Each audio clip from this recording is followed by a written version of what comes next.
بیان کے لیے ملتمس ہوں پروفیسر راؤ ارتضیٰ حسین اشرفی صاحب سے، HOD سائنس کالج وحدت روڈ، اب تشریف لائیں، اپنے مواعظ حسنہ سے ہم سب کو مستفید عطا فرمائیں۔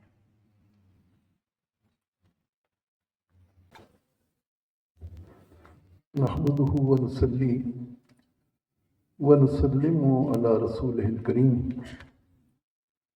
أما بعد فأعوذ بالله من الشيطان الرجيم، بسم الله الرحمن الرحيم، هو الذي بعث في الأميين رسولا منهم يتلو عليهم آياته ويزكيهم ويعلمهم الكتاب والحكمة وإن كانوا من قبل لفي ضلال مبين۔ صدق الله العظيم وصدق رسوله النبي الكريم، ونحن على ذلك لمن الشاهدين والشاكرين، والحمد لله رب العالمين۔ إن الله وملائكته يصلون على النبي يا أيها الذين آمنوا صلوا عليه وسلموا تسليما۔ اللهم صل على سيدنا ومولانا محمد وعلى آل سيدنا ومولانا محمد وعلى أصحاب سيدنا ومولانا محمد وبارك وسلم وصلوا عليه۔ مولاي صل وسلم دائما أبدا على حبيبك خير الخلق كلهم، هو الحبيب الذي ترجى شفاعته لكل حول من الأحوال متهم۔ نہایت ہی لائق اکرام صاحب صدارت حضرت صاحبزادہ والا شان جناب محمد ظفر اقبال دعوت معلکم، اور نہایت ہی لائق اکرام علماء و مشائخ کرام، حاضرین باتمکین یاران طریقت، معزز و محتشم خواتین و حضرات، سب سے پہلے تو میں اس ادارے کے محترم اعلیٰ جناب ڈاکٹر مفتی محمد بشیر صاحب مجددی زیدہ مجدہ کو دل کی اتھاہ گہرائیوں سے خراج تحسین پیش کرتا ہوں کہ ان کی کوششوں اور کاوشوں سے ایک نئے آہنگ اور اسلوب کے ساتھ تعلیمات قرآن مجید کو دنیا میں بہت آسان طریقے سے لوگوں تک پہنچانے کا بڑا عظیم الشان آپ نے اہتمام فرمایا۔ آپ اور آپ کی پوری ٹیم کو، اس ادارے کے صدر محترم جناب چودھری غلام رسول صدیقی صاحب اور ان کی پوری ٹیم کو خراج تحسین پیش کرتا ہوں۔ اللہ رب العالمین آپ کی ان کاوشوں کوششوں کو شرف قبولیت عطا فرمائے، اور نور قرآن کے یہ اجالے جو آپ پھیلا رہے ہیں، اللہ کریم اس سے قرۂ ارض کو روشن اور منور فرمائے، اور قرآن مجید کے فیض کا یہ سلسلہ جو ہے وہ بڑھتا ہی چلا جائے، اور اللہ رب العالمین اس انتظام انسلام پر آپ کے تمام معاونین کو دنیا اور آخرت کی بہترین جزائے نور و سرور عطا فرمائے۔ بہت سارے جید علماء اور مشائخ جلوہ آرا ہیں جن کے خطبات آپ نے سماعت کروانے ہیں۔ مجھے جو عنوان دیا گیا کہ رحمت للعالمین صلی اللہ علیہ وآلہ وسلم بحیثیت معلم، اس پر بڑے اختصار کے ساتھ یہ بات آپ کی خدمت میں عرض کروں گا کہ اللہ رب العالمین نے سورہ جمعہ کی یہ آیہ مبارکت میں نے عنوان کے طور پر تلاوت کی ہے۔ اس میں اللہ رب العالمین نے اپنے محبوب علیہ السلام کے 4 فرائض مرتبی کا ذکر کیا ہے، اور یہ اور دوسرے مقامات پر بھی تلاوت آیات، تعلیم کتاب، تعلیم حکمت اور تزکیہ نفوس، یہ اللہ رب العالمین کے محبوب جناب محمد رسول اللہ صلی اللہ تعالیٰ علیہ وآلہ وسلم کے فرائض نبوت کے 4 اہم شعبے ہیں کہ جو اللہ رب العالمین کی طرف سے آیات ان پر نازل ہوتی وہ ان کو آگے پہنچاتے، اور پھر اللہ رب العالمین کے اس کلام کی تعلیم کو عام کرتے، وہ معلم کتاب ہے، اور پھر تعلیم حکمت کے ان احکام میں کیا دانائی، کیا وزڈم پوشیدہ ہے، یہ پہنچانا، اور پھر اپنی بابرکت صحبت کے فیضان سے اذہان کا، قلوب کا، ارواح کا، نفوس کا تزکیہ کرنا، یہ اللہ رب العالمین نے اپنے محبوب علیہ السلام کی بنیادی ذمہ داری جو ہے اس کا ذکر کیا ہے۔ اور پھر خود سرکار دو عالم علیہ السلام نے ارشاد فرمایا انما بعثت معلما، اللہ نے مجھے معلم بنا کر مبعوث فرمایا ہے۔ تو سرکار دو عالم صلی اللہ تعالی علیہ وسلم کا تعارف کیا ہے کہ وہ معلم انسانیت ہے، اور اس حوالے سے بہت گفتگو ہو سکتی ہے۔ میں صرف یہ کہنا چاہتا ہوں کہ کائنات میں اللہ کے محبوب صلی اللہ تعالی وسلم کو جس کو رب نے معلم بنایا ہے، ہم دنیا میں یونیورسٹیز میں، کالجز میں جب کسی کو معلم کے لیے انتخاب کرتے ہیں تو بہت ساری چیزیں دیکھی جاتی ہیں، اس کی ڈگریاں دیکھی جاتی ہیں، اس کا نالج چیک کیا جاتا ہے، اور بہت سارے معاملات کو دیکھا جاتا ہے۔ تو جب ہم اپنی یونیورسٹیوں میں استاد کے انتخاب کے لیے بہت ساری چیزیں دیکھتے ہیں تو پھر اندازہ کیجئے کہ جس رب نے اپنے محبوب کو قیامت تک انسانیت کے لیے معلم بنایا ہے تو آپ کو اللہ رب العالمین نے کیا شان علم جو ہے وہ عطا فرمائی ہو۔ صرف ایک بات کہنا چاہتا ہوں کہ ایک قول اللہ کے محبوب علیہ السلام کا، سیدنا علی کرم اللہ وجہ الکریم راوی ہیں اس کے، میں یہ کہا کرتا ہوں کہ ایک پلڑے میں پوری دنیا معلمین کے افکار اور خیالات کو رکھو، اور ایک پلڑے میں اللہ کے محبوب علیہ السلام معلم انسانیت کے اس قول کو رکھو تو حضور کا پلڑا بھاری ہو جائے۔ آقا علیہ السلام نے فرمایا العلم صلاحی، علم میرا اصلاح ہے، وذکر اللہ انیسی، اللہ کا ذکر میرا انیس ہے، والصبر ردائی، صبر میرا لباس ہے، والحب اساسی، والجہاد خلقی۔ یہ مختصر سے جملے ہیں لیکن ان پر گھنٹوں بات ہو سکتی ہے۔ اس پوری کائنات میں مدینے کے تاجدار معلم انسانیت صلی اللہ علیہ وسلم وہ ہیں جنہوں نے علم کو اصلاح کہا۔ علم اصلاح، العلم صلاحی۔ اصلاح کیا فائدہ دیتا ہے؟ وہ طاقت کا اظہار ہے، وہ تحفظ کا احساس پیدا کرتا ہے۔ سرکار دو عالم صلی اللہ علیہ وسلم کے اس ارشاد کی گھنٹوں شرح جو ہے وہ کی جا سکتی ہے کہ علم میں جو قومیں ترقی کرتی ہیں وہی دنیا میں عروج پاتی ہیں، وہی دنیا میں باقی رہتی ہیں اور آگے بڑھتی ہیں، اور پھر ان کے وجود کو نہیں مٹایا جا سکتا۔ پاکستان نے ایٹمی ٹیکنالوجی میں جی ایک شعبے میں کمال حاصل کیا، 7ویں یہ ایٹمی قوت بن گئے، تو کتنا ہم فخر محسوس کرتے ہیں جی کہ وہ انڈیا جو ہم سے بہت بڑا ہے، ہمارا ابدی دشمن ہے، اب ہم اس کی آنکھوں میں آنکھیں ڈال کے ہر محاذ پہ بات کر سکتے ہیں، بلکہ اس کو للکار سکتے ہیں۔ اور پچھلے دنوں میں جب اس نے شرارت کرنے کی کوشش کی تو اس کو پیغام دیا گیا کہ پاکستان کا جو ایٹمی میزائل ہے وہ انہوں نے لانچر پہ رکھ دیے ہیں، 3 منٹ کے اندر اندر تمہارے بڑے بڑے شہر دہلی اور یہ سارے وہ صفحہ ہستی سے مٹا دیے جائیں گے۔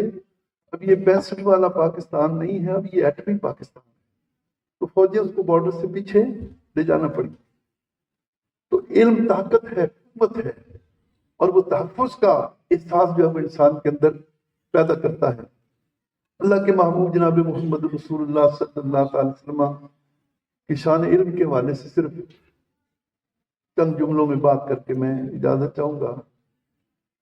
کوئی کتنا بڑا استاد ہے اس کو جانچنے کے بہت سارے پیمانے ہیں، لیکن میرے نزدیک سب سے پہلا پیمانہ یہ ہے کہ استاد تو بہت بڑا ہے، اس نے اپنے کسی شاگرد کے اندر بھی کوئی لیاقت پیدا کی یا نہیں کی، کوئی اہلیت پیدا کی ہے یا نہیں کی. شاگرد کی قابلیت اور لیاقت کو دیکھ کر استاد کی قابلیت اور لیاقت کا پتہ چلتا ہے. یہ چونکہ ماہ جمادی الثانی ہے اور اس کو ہم شہر الصدیق، شہر العتیق کہتے ہیں. میں یہ کہنا چاہتا ہوں کہ حضور کتنے بڑے معلم ہیں. ان کے سب سے پہلے شاگرد کا نام سیدنا ابو بکر صدیق رضی اللہ. سیدنا ابو بکر صدیق ان کے سب سے بڑے ان کے ایک شاگرد کا نام فاروق اعظم رضی اللہ. ان کے ایک شاگرد کا نام عثمان غنی ہے ذو النورین، اور ان کے ایک شاگرد کا نام مولا کائنات مشکل کشا سیدنا علی مرتضیٰ رضی اللہ. تو جس عظیم استاد کے شاگرد اتنے بڑے ہیں تو اس کا اپنا مقام اور منصب جو ہے وہ کیا ہوگا. اور میں یہاں بڑے اختصار کے ساتھ یہ بات کہنا چاہتا ہوں. اور سبس نابل یہ تصوف کی کتاب ہے میر عبد الواحد بن گرامی علیہ رحمہ نے، اس میں یہ لکھا ہے کہ ایک دن حضور کھڑے ہوئے، حضرت ابو بکر صدیق کے ہاتھ کو پکڑا، ان کو بھی کھڑا کیا اور صحابہ سب موجود ہیں، ان سے خطاب کیا اور فرمایا ما فاق ابا بکر بکثرت الصوم والصلاۃ ولکن بشیء قد ذکر فی قلبہ. ابو بکر صدیق کو تم سب پر برتری فضیلت اس لیے حاصل نہیں ہے کہ وہ کثرت سے روزے رکھتے ہیں، نمازیں پڑھتے ہیں، بلکہ سینے کی طرف ان کے اشارہ کیا کہ ان کے سینے میں کوئی ایسی نعمت، ایسی دولت ہے جو ان کی برتری اور بزرگی کا باعث ہے. وہ سینہ جس کی طرف حضور نے اشارہ کیا ہے، سیدنا فاروق اعظم جن کے بارے میں حضور نے خود ارشاد فرمایا لو کان بعدی نبی لکان عمر بن الخطاب، میرے بعد کوئی نبی ہوتا فاروق اعظم نبی ہوتے. حضرت فاروق اعظم فرماتے ہیں لو کنت شار صدر ابی بکر، وہ جو ابو بکر کا سینہ ہے وہ کتنا لطافت مآب ہے. وہ کہتے کاش میں ان کے سینے کا ایک بال ہوتا، کاش میں ان کے سینے کا. میری مسجد میں جو نعت خوانی کرتے ہیں محمد سلمان قادری صاحب بھی میرے بعد وہ میرا قصیدہ جو ہے وہ بارگاہ سیدنا صدیق اکبر میں پیش کریں گے. جی حضرت ابو بکر صدیق کے سینے میں وہ کون سی نعمت اور دولت تھی جو ان کی برتری اور بزرگی کا باعث ہے؟ تو میرے خیال میں میرے ناقص مطابق 4 چیزوں کی طرف اشارہ ہے. پہلا ایمان کی طرف اشارہ ہے کہ ابو بکر صدیق کے سینے میں ایمان جس نقطہ کمال پر ہے وہ ان کی برتری اور بزرگی کا باعث ہے. حضرت شیخ مجدد علیہ رحمہ بدجبان نے مکتوبات شریفہ کے اندر یہ حدیث لکھی ہے کہ سرکار نے فرمایا ایک پلڑے میں پوری امت کے ایمان کو رکھو، دوسرے پلڑے میں ابو بکر صدیق کے ایمان کو رکھ کے وزن کرو، ابو بکر صدیق کا پلڑا بھاری ہو جائے. پھر دوسری چیز میرے خیال میں کہ ان کے سینے کے اندر جو علم ہے اس کی طرف اشارہ کیا گیا کہ حضور نے فرمایا اللہ نے جو آسمانوں سے مجھ محمد کے سینے میں اتارا وہ سارا علم میں نے سینہ ابو بکر صدیق میں منتقل کر دیا. آج تو مختلف ایجنڈوں پہ کام کرنے والے مفکرین وہ اس فکر میں لگے ہوئے ہیں، ایک ظاہری خلافت ہے، ایک باطنی خلافت ہے. جی آج سے 20-25 سال پہلے اس قسم کا کوئی تصور ہم نے نہیں دیکھا ہے. ان کی خدمت میں عرض کرنا چاہتا ہوں جب میرے نبی نے یہ فرمایا مرو ابا بکر فلیصلی بالناس، ابو بکر صدیق کو حکم دو کہ وہ میرے مصلی پہ کھڑا ہو کے لوگوں کو نماز پڑھائے. جی تو جس ہستی کو اپنے مصلی نبوت پر امام بنا کے پوری دنیا کے سامنے پیش کیا جا رہا ہے، یہ باطنی خلافت نہیں ہے، یہ دینی خلافت نہیں ہے. تو وہ سینہ جو ہے ان میں اس میں جو علم ہے اس کی طرف. اور تیسرا محبت کی طرف اشارہ ہے. سیدنا ابو بکر صدیق کے سینے میں جو سرکار کی محبت ہے جس نقطہ کمال پر ہے اس کی طرف اشارہ، اور اس کا اظہار اور بیان ممکن نہیں ہے. پھر چوتھی بات جو ہے وہ پرہیزگاری اور پارسائی ہے۔ امام غزالی علیہ رحمٰن نے منہاج العابدین میں جو ان کی بڑی معروف کتاب ہے جن کے بارے میں وہ خود فرماتے ہیں کہ اللہ نے اس کتاب کے مضامین مجھ پہ القاء کیے ہیں، اس میں وہ تقویٰ کے باب میں 100 سے زائد عرفاء کے اقوال نقل کرتے ہیں اور پھر آخر میں خود تعریف کرتے ہیں، اور یہی حاصل ہے۔ وہ کہتے ہیں تقویٰ کیا ہے؟ دل کا گناہ کی خواہش اور ارادے سے پاک ہو جانا تقویٰ ہے۔ حضور نے حدیث میں بھی اشارہ کیا تقویٰ یہاں ہے، اور یہ بھی فرمایا حضور نے کہ انسانی جسم میں گوشت کا ایک لوتھڑا ہے، جب وہ ٹھیک ہوتا ہے پورا جسم جو ہے وہ ٹھیک ہو جاتا ہے، اور یہ دل ہے۔ تو دل جو ہے وہ ایک ہے گناہ نہ کرنا، موقع ملے تو آدمی شاید کر گزرے جی۔ ایک کیفیت یہ ہے کہ دل سے گناہ کی آرزو ہی نکل جائے، گناہ کی خواہش ہی ختم ہو جائے، اس کا نام پرہیزگاری اور پارسائی ہے۔ وَسَيُجَنَّبُهَا الْأَتْقَى، قرآن مجید فرقان حمید نے یہ اعلان کر دیا کہ اصحاب رسول میں سب سے زیادہ تقویٰ وہ سیدنا ابو بکر صدیق رضی اللہ تعالیٰ، ان اکرمکم عند اللہ اتقاکم، تم میں سب سے زیادہ محترم اللہ کے نزدیک وہ ہے جو سب سے زیادہ پرہیزگار ہے۔ اور امام فخر الدین رازی علیہ الرحمہ نے لکھا ہے کہ یہ سورۃ اللیل کی آخری 5 آیتیں اس پر اتفاق ہے مفسرین کا کہ یہ سیدنا ابو بکر صدیق کی شان میں نازل ہوئی۔ ضیاء القرآن تفسیر میں ضیاء الامت حضور پیر کرم شاہ صاحب نظری رحمۃ اللہ تعالیٰ نے بڑی خوبصورت بات لکھی ہے۔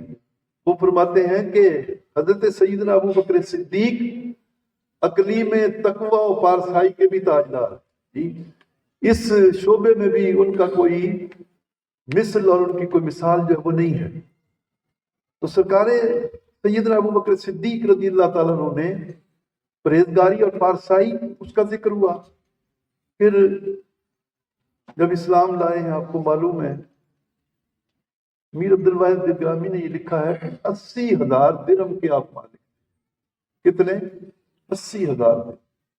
اس زمانے میں 1 درہم کی ایک بکری آ جاتی، آج کوئی مریل سی بکری بھی خریدنے جائیں تو میرا نہیں خیال 50,000 سے کم میں وہ آئے گی۔ تو 80,000 کو 50,000 سے ضرب دیں، یہ 1 ارب روپیہ بنتا ہے آج کے دور میں۔ تو سرکار سیدنا ابو بکر صدیق رضی اللہ تعالیٰ عنہ جب حضور کی خدمت میں اسلام قبول کرتے ہیں تو سب سے پہلے یہ بات عرض کرتے ہیں، یا رسول اللہ، یا حبیب اللہ، آج سے ابو بکر آپ کا غلام ہے، میری جان کے اور میری ہر چیز کے مالک آپ ہیں۔ یا رسول اللہ، یہ جو سارا مال ہے نگرانی اس کی میں کروں گا، خرچ آپ اس کو اپنی مرضی سے کریں گے۔ تو سیدنا ابو بکر صدیق جو ان کے پہلے شاگرد ہیں جی، ان میں ہم یہ دیکھتے ہیں کہ انہوں نے بیعت کرتے ہی جی اپنی ساری دولت سرکار کی خدمت میں سلامی کے لیے پیش کر دی، اور حضور نے فرمایا جتنا نفع مجھے ابو بکر صدیق کے مال نے دیا کسی کے مال نے اتنا نفع نہیں دیا ہے۔ اور پھر آپ دیکھ لیں کہ انہوں نے کتنا عظیم الشان کارنامہ جو ہے وہ سر انجام دیا ہے۔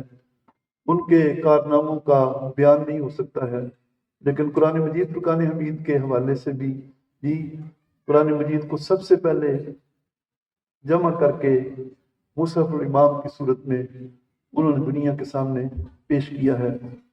احباب ذی وقار، ہم بڑے پرفتن دور سے گزر رہے ہیں۔ پوری شیطانی اور طاغوتی اور صہیونی قوتیں وہ مسلمانوں کا قرآن اور صاحب قرآن سے تعلق توڑنا چاہتی ہیں۔ اس کوشش میں وہ لگی ہوئی ہیں۔ نہایت لائق مبارکباد وہ لوگ ہیں جو ان کے اس چیلنج کو قبول کر کے قرآن مجید کی تعلیمات کو عام کرنے کے لیے شب و روز محنت کر رہے ہیں، اور جن کی اٹھتے بیٹھتے آرزو یہ ہے کہ تمنا ہے کہ اس دنیا میں کوئی کام کر جائیں، اگر کچھ ہو سکے تو خدمت اسلام کر جائیں۔ میں ادارہ تعلیمات القرآن اور اس کے تمام اراکین کو ہدیہ مبارکباد پیش کرتا ہوں کہ وہ بہت عظیم الشان کام جو ہے وہ کر رہے ہیں، اور چیلنجوں کا مقابلہ نعروں سے نہیں، جلسوں جلوسوں سے نہیں ہوتا، عملی کام سے ہوتا ہے۔ آپ کا کام نہایت شاندار ہے، لائق تحسین ہے۔ اللہ آپ کو برکتوں سے نوازے، اور اللہ آپ کے معاونین کو جزائے خیر کرے۔